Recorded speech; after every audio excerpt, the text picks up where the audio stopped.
No. This is the corresponding site, I'm sorry, Mr. Mayor. No. This is the corresponding site plan to it, and if you can see the breakdown in the, You can't speak unless it's into the mic.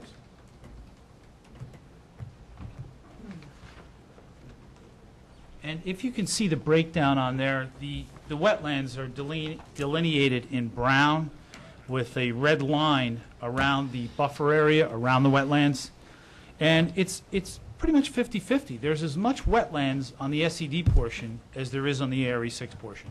And I don't know if you recall when Don Smith came in here and told us that the highest part of the property is in the rear, and that the buildings were going to be so much higher. He's absolutely correct. The highest property is in the rear. So we're the only property where the highest point on the lot is actually the most environmentally sensitive. It's not true. Also, with regard to the flooding actually got worse after Fairfield Road was paved, after we purchased the property. Okay? In front of the zoning board, we offered to size our basins to accommodate the runoff water from the street. And one of the zoning board members voted no based upon the flooding conditions. Well, we didn't come back and send you a letter and say, please fix your flooding problems on Fairfield Road. We're still here to say, we'd like to do it as part of our project. We've been very fair all the way. I'd like to get into the PA5 a little bit, because the statements that were made were absolutely correct. The Planning Area 5 is really a policy guide. And it's a policy guide that really has not been followed by previous councils, by the planning board, and by the master plan subcommittee. If they want to say it's a rural area, then they should have zoned it rural. They should have made it ARE 6, ARE 10, ARE 20 for that matter. But when you send out SED as your zoning, you're saying, I want people to come in and build SED. And that's the message that's been sent. So the policy of the Planning Area 5 has been violated by the town itself, and now the planning board members are using it against us when they're the ones who actually made the error over time.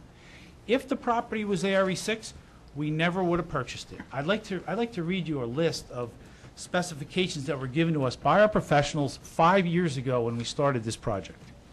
We were looking for a 30 to 50 acre parcel to create a visual campus effect. We purchased 45 acres. We needed access to arterial roadways. State Highway 33 is to our north, County Road 524 is to the south. Howell Township had no recreational zoning, so we had really no direction on where to go. So the style and scale of our field buildings resemble attractive industrial structures, and our professionals advised us that the SED zone was the best location. This site that we chose is across the street from a highway development zone, which is even more intense. We needed public sewer access, and we are in the sewer service 208 plan for the SED portion. We even adjusted the layouts of our buildings so that the 208 plan actually runs through the building. And we had to put the bathrooms on this side of the building because it's on this side of the line. So we've done everything that we can do. We also needed water service. New Jersey American has that water service. We did our due diligence before we purchased the property.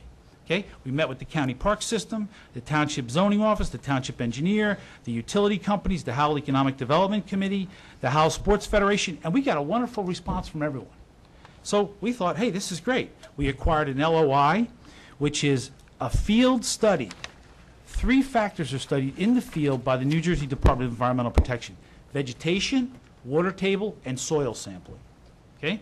We reviewed the State Planning Area 5, and it has no effect on our application, as the State Area 5 is not a regulation, but merely a policy guide. We applied to the Zoning Board in November 2006, and although our resolution, as the mayor stated, was positive with a majority vote of 4-3, many lay people in the audience thought we'd passed.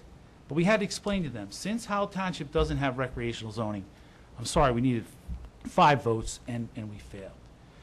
Currently, in surrounding Monmouth County, Marlborough has put out an RFP request for a proposal to private companies to build a recreation center on their own township land.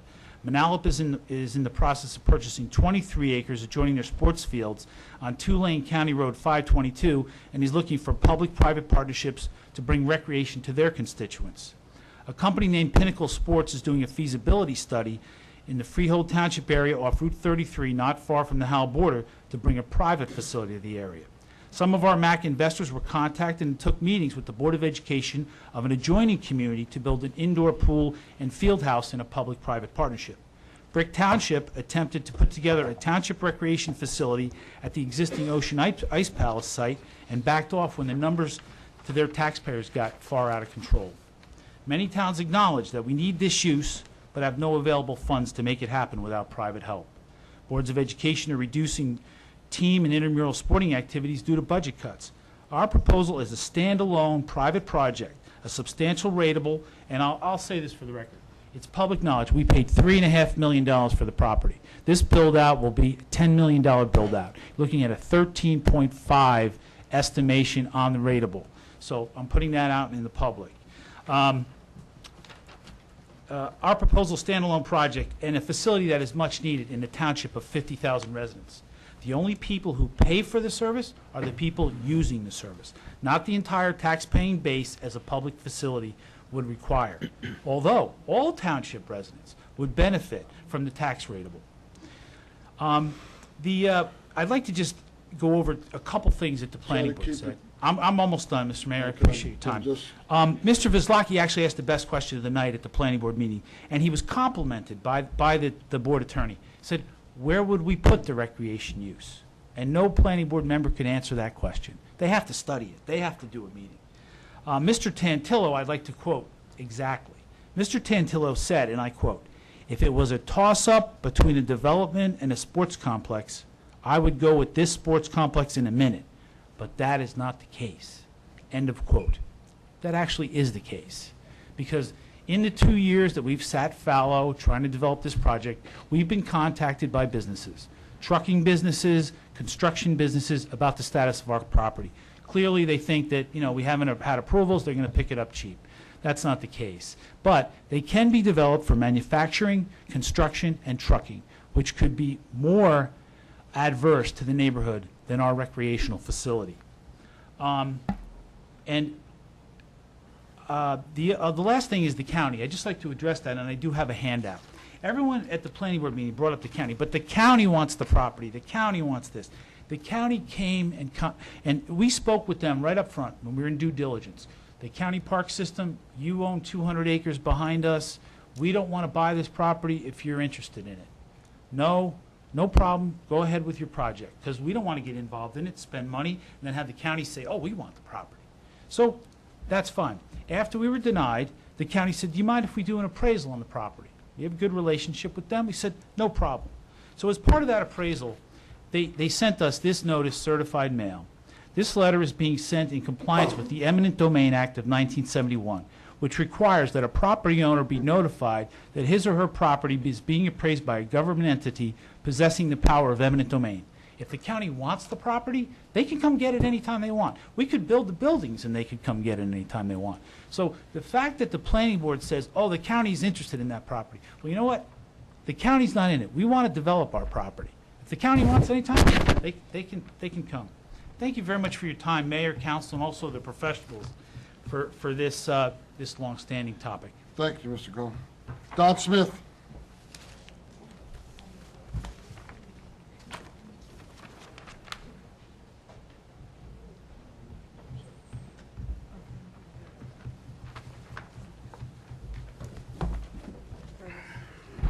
Don Smith, 54 Vanderveer Road, Howell Township. First of all, I got to set some records straight. A statement was made before that all of Route 9 is in the PA5 zone. I happen to have the state redevelopment map with me. I didn't say all. None of it happens to be. Not one iota of it is in that PA5. It is all PA2. I can show you the map, and the maps are back there. I happen to have copies of them here, but that corridor is all pink. Pink is suburban. Okay, can I say something though, Mr. Smith? Okay. I am 100% positive, because we questioned it and sent stuff back to the state. where they had a lot of Route 9 in a